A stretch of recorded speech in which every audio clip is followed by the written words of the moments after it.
turabaramukije mwese abakunzi ba radio televiziyo Agakiza isoko y'ukuri aho muherereye hose. Kuri uyu munsi igenekerezo rya 10 ukwezi kwa gatandatu mwaka wa 2019 turi mu kigo ca Campus Gutengust neza na neza ne mu kigo ca Lycée Marantin mu Kivoga ahazindutse ibirori byo gushira itafari rya mbere ku nyubaka y'uburiro bw'ico kigo nyene Campus Gutengust. Ivyo birori bikaba byatewe iteka n'umuyobozi w'ishingiro ry'Abadventiste bo munsi w'indwi mu Burundi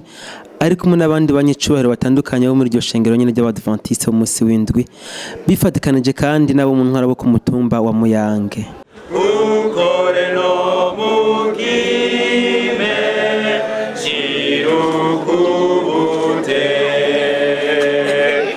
Inyuma y'amajambo yo guhana ikaze kugaragaza umunezero no gushimira Imana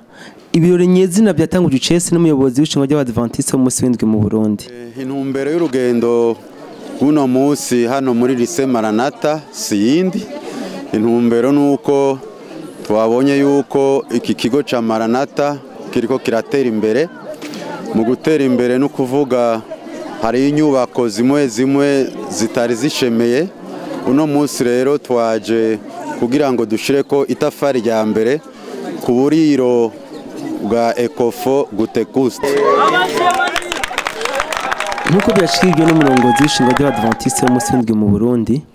iyo nyubako y'uburiro ikaba yubatswe mu ntumbero y'iterambere ry'inyubako z'amasomero yegamiye ishingiro ry'Abadventiste bo munsi w'indwi mu Burundi. Twifuza gutera imbere muri vyose no mu mashuri uko dutera imbere mu kuronka abizera bashasha mu ishengero n'amashuri nuko nyene harayo dusaye dufise twifuza ko tuyateza imbere canke tugakora vyiza gusumba uko vyahora kugira ngo ayo mashuri yacu agira ishusho ryiza.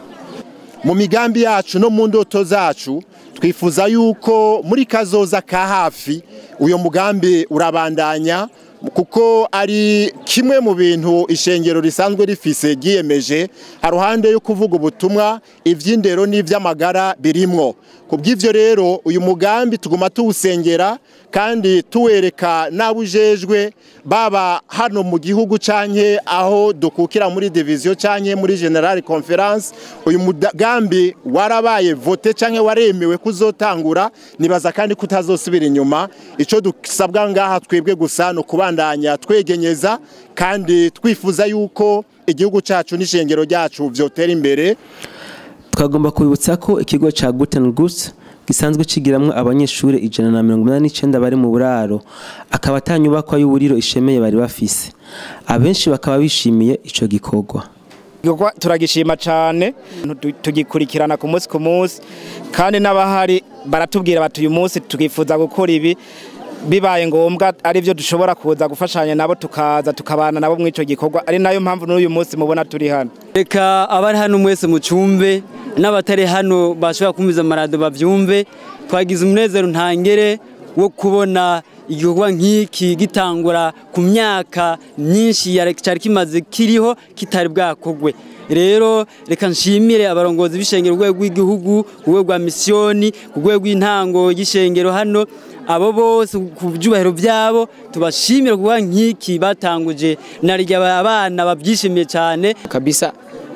kuvuga ko twari tubayeho neza nta bibi byari bihari usibye ko gusa refectoire nicyo cyari kitubeye ikibazo biranadushimishije cyane kuba twahora turira muri refectoire nk'iyi twaba tugiye kwimukira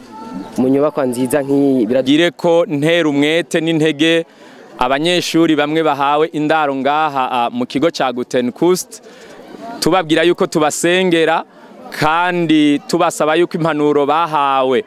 babwirizwa kumenya yuko ari abanyeshuri barerewe mu kigo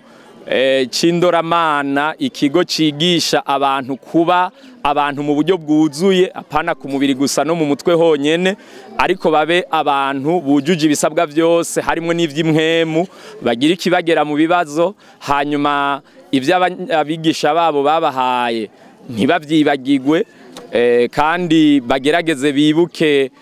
ico cyose boba barahawe kugira ngo mu gihe kigenewe gukora gikore hanyuma tubabwire yuko hamwe n'isengesho n'abantu b'Imana bose babasengera bizogenda neza. Iki gikorwa nibaza yuko sinovuga ati kizohera iki gihe ariko caratanguye urana ko na fondation iriko no musi n'itafari uko bizogenda biratera imbere ariko twifuza yuko bihera vuba kuko abana barakeneye ivyo bibanza byo gukoreramo ahantu hafise isuku. Twibaza yuko bizohera vuba sino kubarira ati nijyare ariko ni vuba cyane kuko ni gikorwa gisaba umwete kandi kigasaba no gukora vuba na vuba kuko abana bacu twifuza yuko bakorera ahantu heza.